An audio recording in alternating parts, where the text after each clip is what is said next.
I want to start by sharing this picture from the other day. It was taken under really good lighting, and I don't look like this most of the time, of course, but I wanted to share it because I believe it gives some insight into something important, and I think it might help a lot of people. So, backstory time. For the majority of my training career, I've been focused on building a huge back above all else. The back obsession first started after getting inspired by some old T-Nation powerlifting articles. After that, it was Alex Leonidas talking about getting yoked way back in 2016, if I remember correctly. I've always prioritized back training. It's always come before everything else. I even did a training back every day series here on YouTube where I trained my back every single day on camera for over 800 days. My back has turned out all right, though I'm still not any good at posing it, and I think this level of development looks good. But looking at that first picture, does that really look like someone who spent years prioritizing his back above all else? I don't think so. It's not really a back-dominant build at all. What instantly stands out to me when I see the photo is the chest, shoulders, and arms. Standout chest, shoulders, and arms? How did that happen? That's like what you'd expect from a gym bro who just spams bench and curls all day, and that's definitely not me. Most of my training is lifting heavy sandbags, about as far off from that as you can get. What makes this so meaningful is, while the arms make sense, I do isolate them and sandbags work the biceps and forearms hard, the method I use to train my chest and shoulders is one that's almost always seen as either inferior or just straight up ineffective for building muscle. And yet, somehow, while focusing at least 60 to 70% of my efforts on heavy sandbag lifting and growing my back, the training style was actually so good it caused my pressing muscles to pull ahead of everything else. I should quickly mention you can press sandbags, of course. Sandbag pressing is great, but in my training, I just focus on the heavy basics: rows, carries, squats, stuff like that. I don't do any sandbag pressing at all, ever, just to make that clear.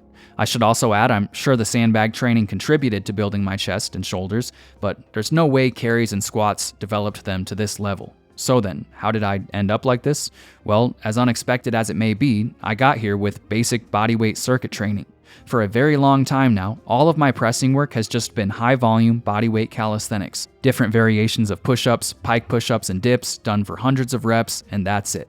No super slow eccentrics, no trying to feel the muscle or emphasize the stretch or anything like that. Just simple, full range of motion reps done under control. I got to this point using the most basic exercises there are, with nothing more than my own body weight.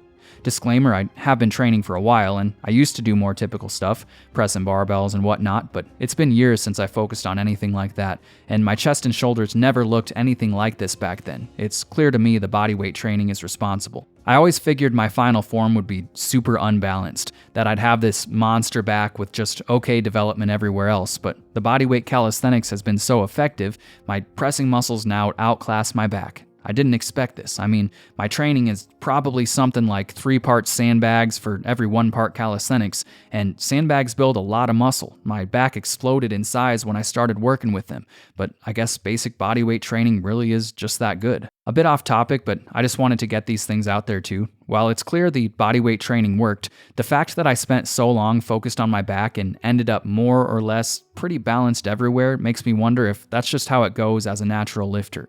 Obviously, you can bias some muscle groups over others, but assuming everything is trained at least a little bit, is it possible we all have a set point we'll eventually reach regardless of how we train? If that's the case, then even more reason to just train in a way you enjoy. That also kind of ties into genetics. Maybe my chest and shoulders were just meant to grow. Who can say for sure? All I know is the high rep stuff really changed the way I look. One last thing, I also believe that heavy sandbags and the heavy bear hug carry in particular have a kind of supercharging effect. I don't think there's any way I could prove this, but ever since I started lifting sandbags, it's like everything else I do works better than it did before. The combination of heavy sandbag lifting and high rep bodyweight calisthenics is very powerful. So I wanted to share this mostly because I find it motivating. It's easier now than it ever has been to end up just completely lost when trying to build muscle. Everywhere you turn, you're hit with different opinions on what's best or optimal, or on what you should or shouldn't do in the gym. We're stuck in this social media echo chamber where everyone is hyper-focused on the minor details, on tempo, rep range, range of motion, angles, getting the stretch, everything else. And when there's this constant stream of things that all seem to contradict each other, how are you ever supposed to know what's right? Well, all that stuff is cool, and most training styles are valid, but I think right here I've proved you don't really need to worry about any of that stuff if you don't want to. If you're feeling some of that modern exercise science fatigue, or just looking for a path you might take to finally build muscle, basic bodyweight exercise done with real effort and with progressive overload in mind is enough to get you just as far, if not further, than where you might get to obsessing over the details. Adding a lot of size can be as simple as just doing some push-ups every couple days. I know that probably seems wrong. We're told high reps are for endurance, we're told we need weights, that our bodies aren't heavy enough to cause real change, and that weighted calisthenics is somehow superior, or that we need to isolate our muscles for them to grow. We're told that focusing on the stretch really matters in the grand scheme of things, and that without the 1,000 different specialty exercises created in the last year alone, we're all doomed to stay forever small. Well, I just skipped all that and did a bunch of reps with basic exercises and ended up building my chest and shoulders to a pretty high level. And if it worked for me, it can definitely work for you too. So if you're interested, I thought I'd cover a few ways you might use bodyweight exercise in your training. To start, I need to make something clear. If you want to improve, you must push yourself. Just because we're talking basic exercises doesn't mean you're getting off easy. Doing something like 100 push-ups every day might work for a while, but eventually your body will adapt and stop growing. As with any training style, if you want to grow, you must consistently push yourself to do more work over time. When talking bodyweight calisthenics, there are two distinct methods I recommend. One is increasing reps over time in the usual way with basic sets, and the other is using circuits and racing the clock. That's the method I use myself. The first is super easy. Just try to do more reps over time. If right now you can do 10 push-ups, keep training until you can do 30. You can continue pushing higher than that if you'd like to, going all the way up to 50 or even 100 in a single set if you want. That does take a lot of time though, so once you reach 30 reps with basic push-ups, rather than continuing on just adding more reps forever, you might instead consider switching to harder variations and starting over. There are lots of them to choose from. Decline push-ups, diamond push-ups, decline diamond push-ups, pseudo-planche push-ups, increased range of motion push-ups, and so on. There's enough variety to keep you busy for a very long time. You can do the same with vertical or shoulder-focused push-ups too. Build your pike push-ups to 30 plus, then increase the difficulty by elevating your feet and/or increasing the range of motion, and just continue on until eventually you're doing full wall-assisted handstand push-ups. Side note, I often hear something along the lines of, pike push-ups don't work because the range of motion is too small. You must elevate your hands to increase the range of motion if you want to get anything out of them. That's false. I like doing pike push-ups with added range of motion, but I'd say at least 90% of the time, I just have my hands directly on the ground, and it clearly worked. If you're using straight sets, elevating your hands in some way will likely be necessary long-term, but basic pike push-ups are enough if you actually push yourself with them. Alright, back to it. We'll talk more about frequency in a moment, but an easy place to start here is with 2 to 3 sets of a horizontal push-up variation and 2 to 3 sets of a vertical push-up variation with 2 minutes rest between sets, done once every 3 days. With this setup, I would let the first set guide everything. Once you get that first set to 30, it doesn't matter if your second and third sets are below that. I'd just move on to the next variation at that point and start over. Long term, once you're able to do even challenging push-up variations for 30 plus reps, there are a few techniques you can use to cut down on training time, so you're not spending all day doing sets of 100. The first and easiest is just decreasing rest times between sets. If you've been doing 3 sets with 2 minutes rest between each, try resting only a minute and a half, then a minute, and eventually just 30 seconds. You can also use supersets, giant sets, or mechanical drop sets. For example, you might first take decline diamond push-ups to failure, then go directly into basic push-ups on the floor to failure. You could start with decline diamonds to failure, then move your hands apart and do basic decline push-ups to failure, then move to the ground and do diamond push-ups to failure, then basic push-ups to failure, and at the end of all that, you could even do a set of knee push-ups to failure for total pressing muscle destruction. With something like that, you'd likely only need 1 set. More on training frequency. Like I said already, 2 to 3 sets to failure every 3 days with a horizontal push-up and a vertical push-up is a good place to start, but there's lots of room for experimentation. I know the Bioneer talked recently about just spamming reps every day with a couple basic exercises. It looks like it worked well for him. I've had success using greasing the groove, basically just trying to get a set in every hour or so throughout the day a couple times a week. Then there's the old man method, starting every day with a few quick sets. I'm sure you've known or known of someone who's been doing that for decades and has that dad strength. The options really are endless with this stuff. Part of what makes bodyweight calisthenics so great is how accessible it is. You don't need anything at all, just the ground, so you can do reps anytime, any place. Push yourself, get stronger over time, and you'll grow.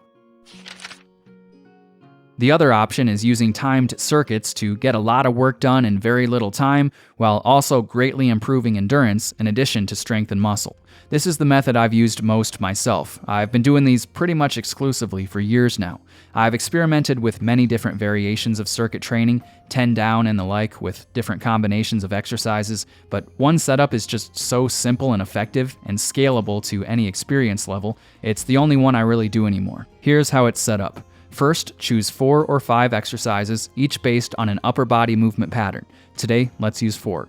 With this setup, you'll want a pull of some kind, pull-ups if you're strong enough, or bodyweight rows instead if need be, a horizontal push like diamond push-ups or dips, an ab exercise like hanging leg raises or the ab wheel, and a vertical push, some variation of pike push-ups. Let's use pull-ups, diamond push-ups, hanging leg raises, and pike push-ups as an example. Once you have your exercises, choose a 6-4-2 or 5-3-2 rep scheme if you're already pretty strong, or a 3-2-1 rep scheme if you're still relatively new, or if you're currently at a higher body fat percentage. Let's use 5-3-2 for our example. 5-3-2 just means you'll do 5 reps of each exercise, then 3 reps of each exercise, then 2 of each.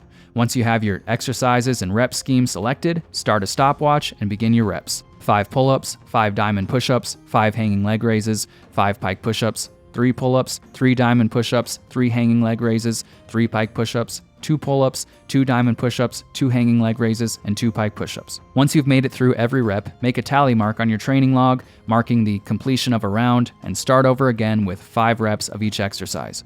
Continue completing rounds until you reach somewhere in the 20 to 30 minute range and stop for the day. From that point on, all you need to do is continue completing the exact same number of rounds every workout and try to do them faster. 5 rounds in 25 minutes workout 1, 5 rounds in 24 minutes and 40 seconds workout 2, and so on. Once you complete the workout in under 20 minutes, next workout, add an additional round and continue on. As I said, this is the method I've used myself for years now. I know there's a good chance it probably seems like it wouldn't work. Maybe it looks too easy, or maybe you imagine endurance would hold everything back, but that's just not the case. These circuits will likely be the most challenging thing you'll ever do in the gym. They're like sprinting and long distance running combined together somehow at the same time, like an unending all-out home stretch sprint to the finish line, a constant push to keep moving faster when you're already at your limit. They're hard, but with great struggle comes great results. They worked for me, and I know they can work for you too. And that's really all I have. I hope you found this video motivating. If you want to know more about calisthenics circuits, I've made a bunch of videos on them. Most of my programs also feature them, and I talk about them in both of my books too. Check out the links in the description if you're interested. As always, thanks for watching, and I'll see you in the next one.